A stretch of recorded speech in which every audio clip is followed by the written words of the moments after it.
Welcome to Homeschool is a Work of Heart. I'm Melissa Webb, and after years in the classroom and years homeschooling and supporting those in home education, and even more years creating curriculum for families like yours, I have learned this.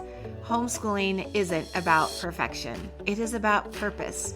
And this podcast is here to encourage you, to guide you, and to remind you that what you're doing truly matters. Are you ready to get started? Let's go. Hello, friends. Welcome back to Homeschool is a Work of Heart. I hope you are doing fantastic today. I certainly am. And I wanted to start this week's podcast with a question.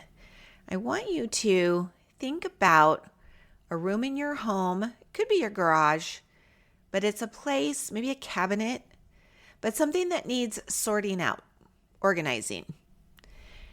Maybe just needs to be cleaned out thoroughly. Do you know the one I'm talking about?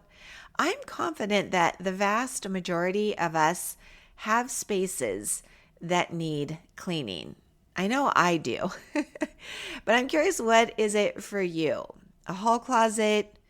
That extra bedroom that's more like a storage, maybe those kitchen cabinets you haven't really dug out at the back for a long time, a garden shed, your car. I mean, it's that one thing that you have been meaning to tackle for weeks, maybe months, years even. Now, I know that right now you probably have something in mind, and you could be thinking, yeah, I do. I know exactly what you're talking about, Mel. Yeah, I really do need to clean that out. And yet, for all kinds of excellent reasons, every time you keep postponing it, you walk past it or you put it off. Are you with me? Are you picturing that thing that you've been wanting to sort, organize, or clear out? Now, I do, and this is what inspired this week's podcast. It's that we have a game closet. It's a hall closet where all of our boys growing up, we've been in the same house for over 20 years now. So we have areas that I need to just declutter. There's things that I probably haven't touched in years. And this game closet would be one of them. All the boys are grown now, and I guarantee I do not need all of the games and the puzzles that are housed in that space. But whenever I walk past it, I think, yep, I need to get to that someday. But what I'm realizing is that someday is not a day of the week, which is why it's never getting done. It's never going to get done unless I decide on the actual day that actually exists and put aside time to dig in and get this project started. So what I've been thinking about is how every day between now and when I get this closet cleaned out, I have unfinished business sitting quietly in the background of my life. It's not a big deal, but I did have this little aha moment this week where I realized even inaction is still producing results in my life. And the problem with inaction or non-action is that I'm getting a result. It's just not the result I want. And here's why I think this matters. At least it does for me. That closet does take up more than physical space. It's taking up some mental space for me because every time that I do think about it, I'm reminded of something that I said to myself that I would do, I should do, but I have not done. And that is a tiny drain on my energy. It's like a tiny source of frustration, a tiny reminder that something remains unfinished. And while one closet, I get it, not a big deal, I would also guess that most of us don't just have one closet. And I'm not just talking closets today. Let's get real. Do we also have a phone call we're postponing? You're like, I really need to make that call. I've seen this thing on my skin, and I think my dermatologist should probably look at that. Maybe? Or certainly projects that you started, maybe even a project that you have all the supplies you need and it's still not done. Or have you been saying forever, honey, we need to go over our budget and review. We need to save up for some things. And it keeps getting pushed away. Or an uncomfortable conversation with somebody. It could be a family member. It could be a friend. It could be a coworker. It could be a boss.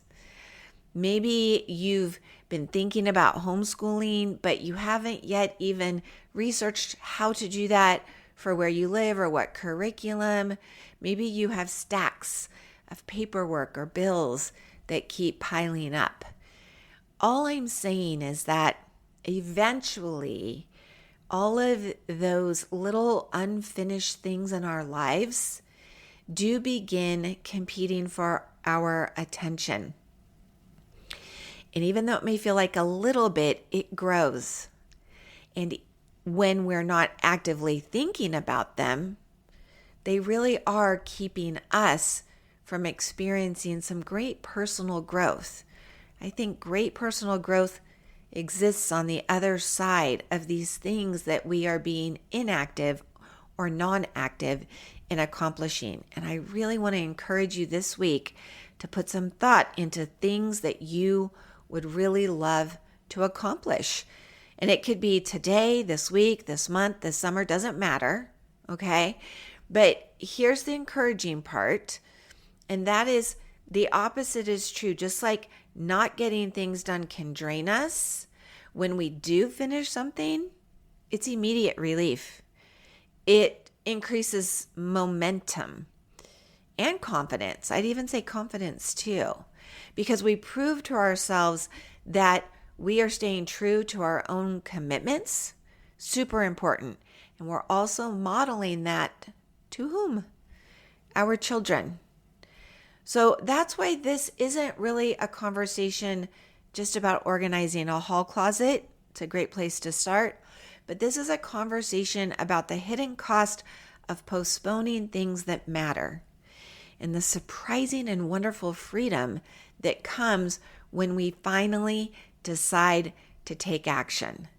So today, I want to help you achieve the results in your life that you long to experience. So think about this for a few moments. What is a result that you'd really like to achieve? Now, like I said, it could be small, something you could do today, something that needs a week to complete, a month, the whole summer, doesn't matter. You get to choose that. But truly, what's a result you really want in your life? It could be a health goal that you want. It could be a marriage goal that you want. It could be a child-parent type of relationship. So think on that, because that really matters. Now, I will still use my example since it is something I am committing to do. I'm getting it done this week. By next week's podcast, done. So I want to step back just a little bit, especially if you're brand new to the podcast. I don't just talk about writing. I love to talk about writing, but I don't just talk about writing. I talk about thinking, because writing is thinking. So much of what we do goes back to our thoughts. So in our early psychology 101 days, whether you took psychology when you were in high school or college or, even post-grad, I want us to remember how the brain works. First, a situation happens, a circumstance, right? And we have a thought about it. And our thoughts are the things that create our feelings. Our feelings don't just pop out of anywhere, right? They're created by our thoughts. We get our feelings, and the feelings drive our actions, or as we're talking about this week, even those inactions. And after that, what do we end up with? A result in our life. Sometimes it's exactly the result we wanted, but it's not always the result we wanted. So sometimes if I have a result that I'm not getting and I have it, I know what it is that I want, I like to work this process backward, okay? So I'm going to do that with this hall closet idea. The result that I want is I want that closet clean, cleared, and organized. That's the result I want a week from now. Now, to get to that, there are some actions I'm going to need to do, correct? I have to remove everything. Everything's got to come out. Then I'm going to have to sort things into piles. I'm going to have to decide what will stay in there. I'm going to have another pile of what maybe parts and pieces are missing. I should just throw it away. And then what can I donate? Now, to get to that point, to want to do those actions, I'm going to need to feel like doing it. Now, this part I really want you to think about, because you could pick any emotion that you think will get the ball rolling for you. You could say, yes, I want to feel motivated. I want to feel determined. The thing that you want to avoid and things that maybe you have been feeling that have been keeping you inactive are things like, this overwhelms me. I'm confused. I don't even know what to do. I don't even know how to start that conversation. I don't even know how to repair that relationship. If we're sitting in those feelings, most likely we're going to have non-action or some form of inactivity, because we're telling our brains we don't even know how to do it. So we have to change, and you may not ever feel motivated or determined. So I will tell you my secret tip of the day. For me, I love to lead with curiosity. I have just found that for years when I've been like, I'm just going to feel motivated, I don't. And I did a whole podcast on motivation and the science behind motivation. Action usually comes first. And once you get the ball rolling, then you feel more motivated to keep going.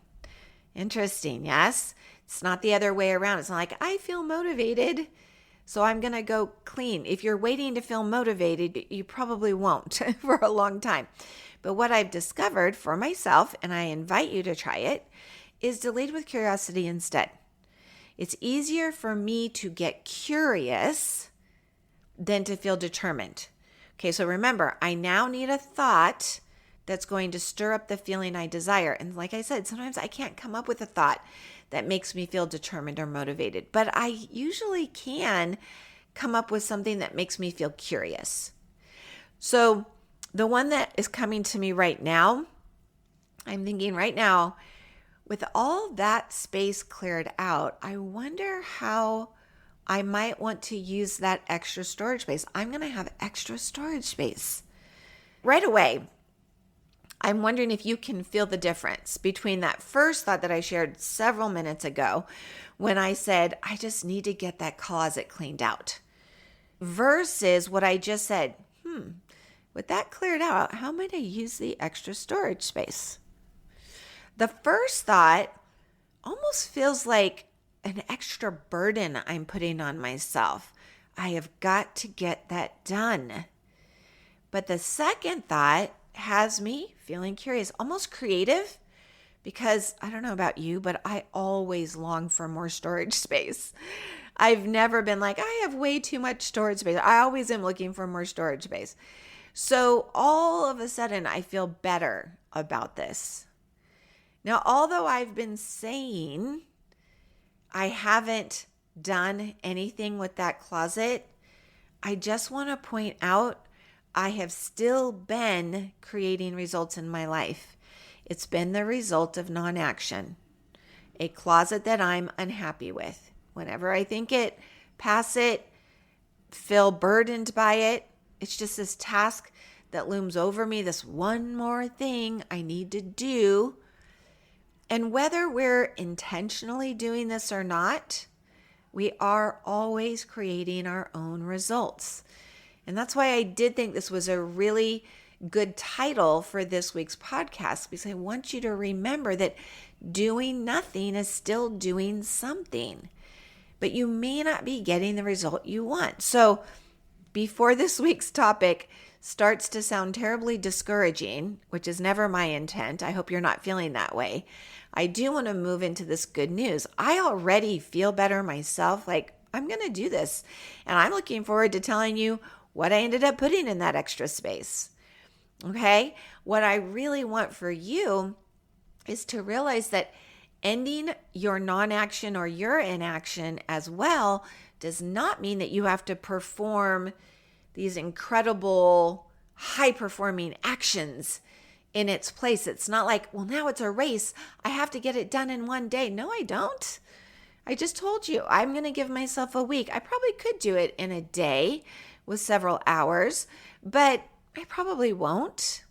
I really love small, little bite-sized actions because those create results too. So if I open that hall closet later today or tomorrow, there's likely a new thought that's going to rush in at me. We know 60,000 thoughts enter our minds every day. It's a lot. Constantly thoughts coming in, going out. So I'm going to open that closet that I haven't looked at, and I'm probably going to have another thought. Something's going to rush in on me like, oh my gosh, I forgot how much stuff was in here. Every new thought creates a new feeling. So now maybe all of a sudden I went in feeling curious and all of a sudden I'm feeling overwhelmed again. So normal. Not a problem. I just have to be aware of it. And I can say, well, sure, you feel overwhelmed, Melissa. You've been putting it off and now it is a lot of stuff. And look, the boys have been putting things in here you didn't even realize they were keeping in here. Could happen. I don't know. Could happen. But I can grab a more useful thought and think, remember, little actions create results. And all of a sudden it feels more manageable again. I could say, I'm just going to work on that shelf, just that shelf. Or what I usually do is I set a timer on my phone, 15 minutes, 30 minutes, whatever. And I start sorting. I'm going to get however far I get. And when the timer goes off, I'm done for the day. So I start pulling stuff out. That's trash. That's getting donated. We're keeping that. Oh, I'm going to give that to our friend who has kids this age or whatever. When the timer goes off, I'm going to be done. And I can already tell you I'm going to feel better because I just created a better result for myself. Now, the closet won't be perfect, but it's going to be better. And I will feel better. Somewhat accomplished. Plus, I now have motivation to keep it going. All of a sudden, it's a little less daunting. I believe more in myself because action changed my result. This is good. This is that momentum we want. And we do not have to wait to feel confident or have the answer before doing the thing. And if you homeschool, this would be something I'm sure you could relate to. Were you exactly sure how you would educate those awesome and amazing kiddos of yours? Did you know exactly how many years or how long or what it was exactly going to look like? Of course not. But you still took action. And so often it's not until we decide to do that action that we figure those things out. It comes from getting started, not from sitting on the sidelines waiting for all the answers to just magically appear. You just have to act. And when you act, you get the results. Now, this is also true with my students. I remind them, you do not want to wait until you feel motivated before beginning your next writing assignment. No, I say, here's your calendar for the new month. Here's what you're doing on Monday. Let's go. Set aside 30 minutes. Now, I also don't freak them out by saying, okay, this month you are going to spend hours and hours researching and note-taking and outlining and writing, revising and editing. That would overwhelm them. Yikes. I'm not going to do that. It's always one day at a time. That's it. And this is because I know from my own life experience, progress shows up when we take one small step after another. So today, I just want to encourage you. I want you to think about your own version of the closet. Yes, I'm putting those in air quotes because I don't know what your closet is. It really could be a closet. Maybe, but maybe not. I just want you to think about your life and the results in your own life that are being affected by your inaction or non-action, your postponement of things, your ignoring of things. And like I said, sure, it could be a project, but it could be a relationship. It could be an important decision. What keeps showing up in your thoughts? And what's one small step you could take today or this week. Don't let the entirety of whatever it is overwhelm you. Just decide to do something active with it. One small step. Remember, doing nothing is still doing something. It's just likely a something that isn't getting you the results that you desire or that I want for you. So are you ready to take some action? I hope so. And I have to say, we've got fall coming right around the corner. We're going to slow down and enjoy summer, absolutely. But if you, this past semester or this past year, have been putting off teaching academic writing because you weren't exactly sure where to start, it is understandable, but that's inaction. And how is it serving your kids? Many parents tell me, I just wasn't sure what to do, and now it's been all this amount of time and we've not done anything. Waiting does not make writing easier. It just doesn't. In fact, the longer we postpone it, the more intimidating it can become for both you and your child, because now they're older and now they're expected to know or have done more. I don't want that for you. I have good news. You don't have to figure it all out on your own.